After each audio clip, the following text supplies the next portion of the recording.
నమస్తే అన్న, అందరికీ నమస్కారం. కువైట్ లో రాబోయే రోజుల్లో కొత్త సీజన్ ప్రారంభం కానుందని చెప్పేసి కువైట్ లో ఉన్న వాతావరణ నిపుణులు మరియు వాతావరణ శాస్త్రవేత్తలు స్థానిక మీడియాకు తెలియజేశారు. కువైట్ లో ఇటీవల కాలంలో భారీ వర్షాలు కురిసిన విషయం అందరికీ తెలిసిందే. కువైట్ లో వర్షాలు పడాలని చెప్పేసి కువైట్ దేశవ్యాప్తంగా ఉన్న అన్ని మసీదులలో ప్రార్థనలు నిర్వహించిన విషయం కూడా అందరికీ తెలిసిందే. తాజాగా కువైట్ శాస్త్రవేత్త ఈసా రంజాన్ గారు స్థానిక మీడియాతో మాట్లాడుతూ కువైట్ లో డిసెంబర్ 7వ తేదీ నుంచి ఆల్ ముబార్కానియా సీజన్ ప్రారంభం కాబోతూ ఉందని చెప్పి ఆయన వెల్లడించారు. అంటే ఈ యొక్క సీజన్ ప్రారంభమవుతూ ఉందంటే కువైట్ లో చలికాలం ప్రారంభమైనట్లని చెప్పి ఆయన వెల్లడించారు.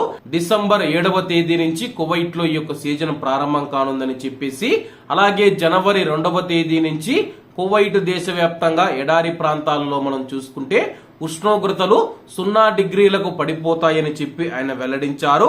అలాగే కువైట్ లో డిసెంబర్ 7వ తేదీన ఆకాశం పాక్షికంగా మేఘావృతమయ్యి కువైట్ లోని కొన్ని ప్రాంతాలలో అక్కడక్కడ తేలికపాటి వర్షం పడే అవకాశం ఉందని చెప్పి, కువైట్ లో రాబోయే రోజుల్లో పగటిపూట ఉష్ణోగ్రతలు స్వల్పంగా పెరగడం, రాత్రిపూట చలిగా ఉంటుందని చెప్పేసి ఆయన వెల్లడించారు.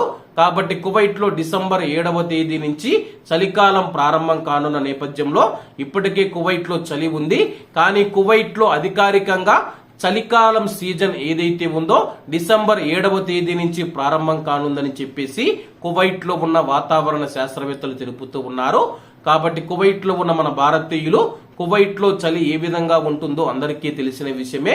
కాబట్టి దానికి తగినన్ని జాగ్రత్తలు తీసుకోవాలని కోరుకుంటూ, ఒకవేళ మనం ఎటువంటి జాగ్రత్తలు తీసుకోకుంటే గానీ మన యొక్క చర్మం ఏదైతే ఉందో అది నెరలు చీలే అవకాశం ఉంది, అలాగే మన పెదాలు పగిలే అవకాశం ఉంది. కాబట్టి అందరూ తగినన్ని జాగ్రత్తలు తీసుకోవాలని కోరుకుంటూ, అందరూ బాగుండాలి, అందులో మనం ఉండాలి. అందరికీ నమస్తే అన్న, జై హింద్.